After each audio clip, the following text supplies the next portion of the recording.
Bom dia, meu irmão, minha irmã. Deus abençoe o seu dia. Que Deus abençoe e que o Espírito Santo de Deus esteja com você em todo o seu tempo. Hoje é um domingo de Páscoa, que Deus venha conceder a você, através do teu Santo Espírito, paz, alegria, felicidade e que a presença de Deus, a presença de Jesus, esteja com você por todo o tempo. Hoje é um domingo de Páscoa e você sabe realmente qual é o sentido da Páscoa? Porque infelizmente estamos vivendo um tempo onde as pessoas transformaram dias tão importantes como esse.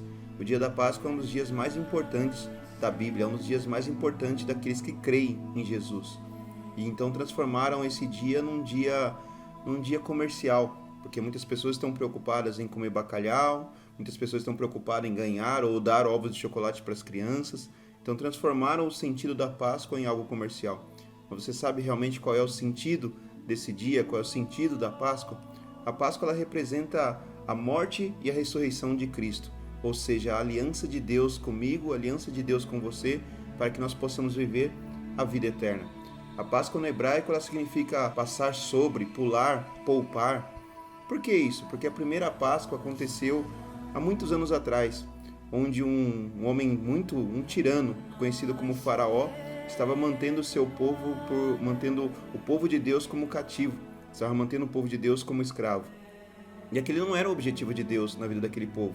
Porque o objetivo de Deus, os planos de Deus, o sonho de Deus, não é matar aquilo que Ele criou.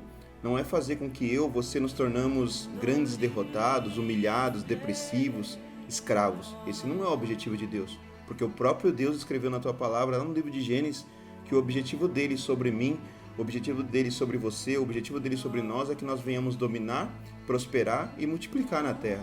Então, se eu tenho que dominar, multiplicar e prosperar, não tem como eu ser humilhado, não tem como eu ser escravo, não tem como eu ser mantido como num cativeiro como um escravo.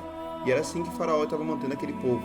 Deus, então, por ver aquela situação e por ouvir o clamor do seu povo, Deus levanta um homem chamado Moisés e diz: Moisés, vai até Faraó e fala para Faraó para ele libertar o meu povo. Porque aquilo que ele está fazendo com o meu povo não é o que eu tenho para eles. O que eu tenho para eles é muito além disso. O que eu tenho para eles é prosperidade, é multiplicação, é dominação.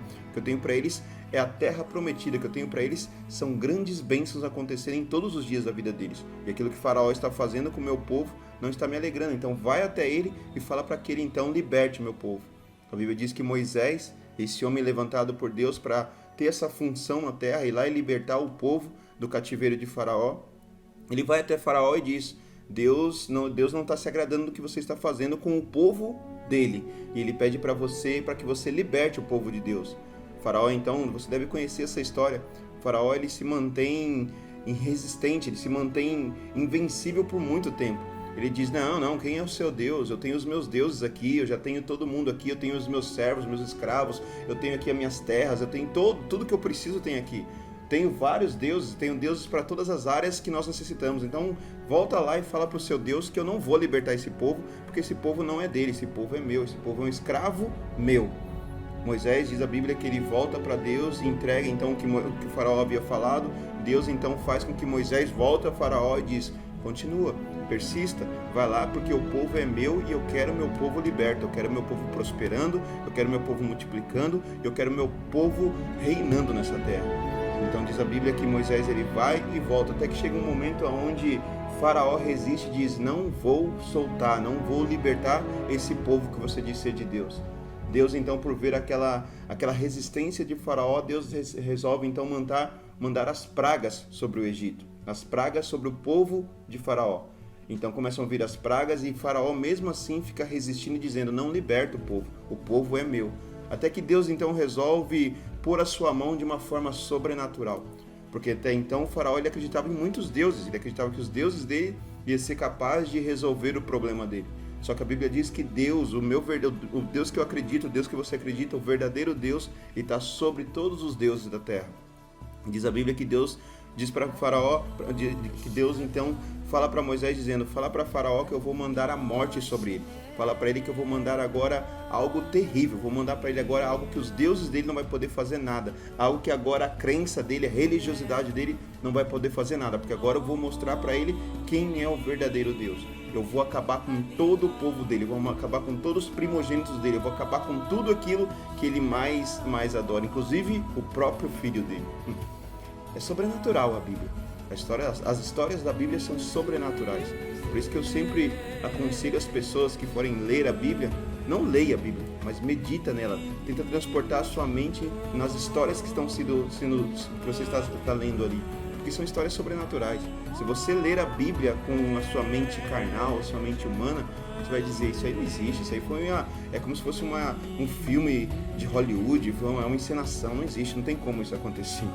Por isso que você não pode ser humano, você tem que ler com a sua mente sobrenatural. Então Deus vendo aquela situação, e Deus então lhe dá um alerta e diz, Moisés, fala para o povo, aquele que é o meu povo, aquele que me adora, aquele que confia em mim, acredita na minha palavra, para eles ficarem em paz, porque eu não vou matar aqueles. E como um sinal de que eu não vou matar aqueles que me adoram, fala para eles fazerem um sacrifício de um cordeiro sem manchas, que representa a adoração deles sobre mim, representa o afastamento deles do pecado e a adoração deles sobre mim. Peçam para eles fazerem um sacrifício de um cordeiro, pegar o sangue desse cordeiro e passar então nos umbrais das suas portas, ou seja, passasse como se fosse nas colunas das portas. Porque à noite eu vou mandar a morte descer, eu vou mandar a morte invadir todo o Egito e todo primogênito vai morrer. Só que aonde a morte olhar e ver o sangue pregado, o sangue que foi aspergido nas colunas, nos umbrais das portas, ali a morte não vai poder entrar, porque ali ela vai reconhecer que é um adorador de Deus. E assim as pessoas que acreditavam em Deus fizeram então um sacrifício e pegaram o sangue daquele cordeiro e foram aspergindo nas portas, foram aspergindo nas colunas, nos umbrais das portas. E quando deu meia-noite, a morte então desceu sobre a terra, e todas as casas que não eram marcadas, a morte então ela invadia e simplesmente matava seus primogênitos. Ali Faraó viu que os deuses dele não podiam fazer nada.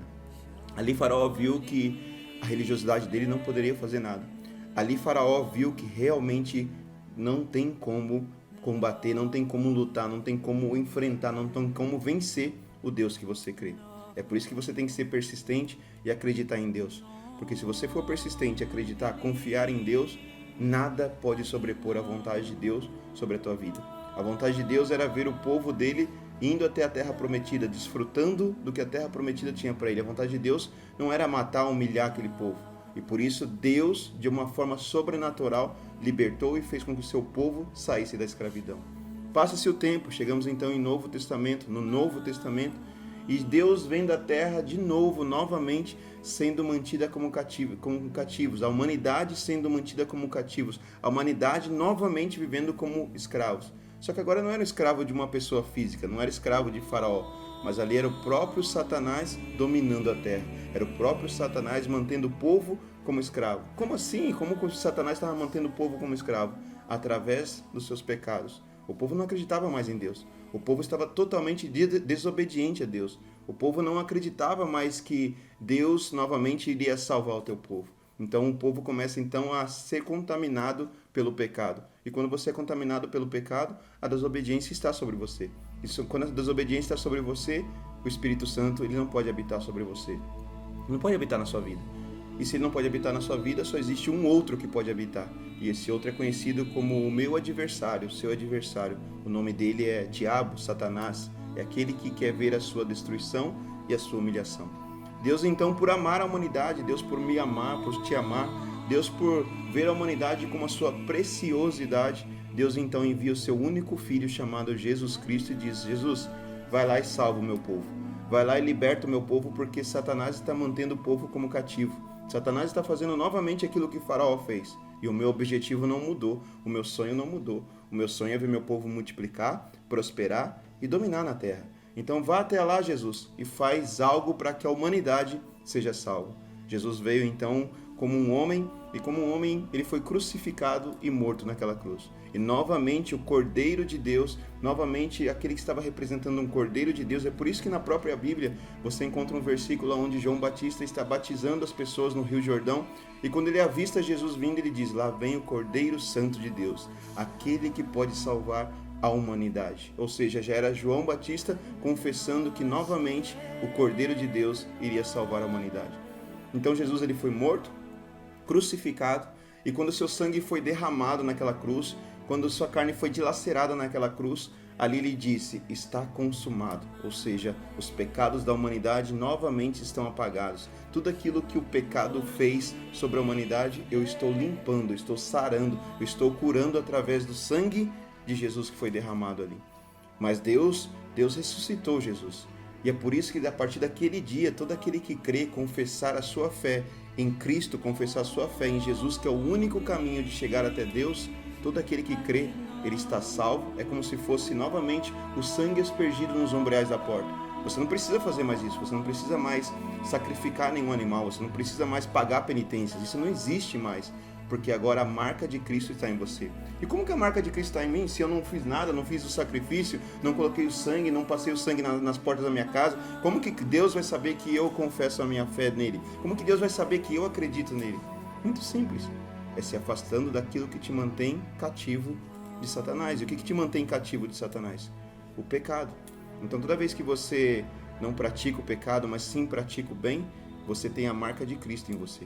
Você tem a marca de Deus em você. E se você tem a marca de Deus em você, Deus ele vai estar contigo em todos os dias da sua vida. É o que a própria Bíblia nos ensina. E como que eu faço isso? Como que eu pratico? Muito simples. Se você era mentiroso, não seja mais.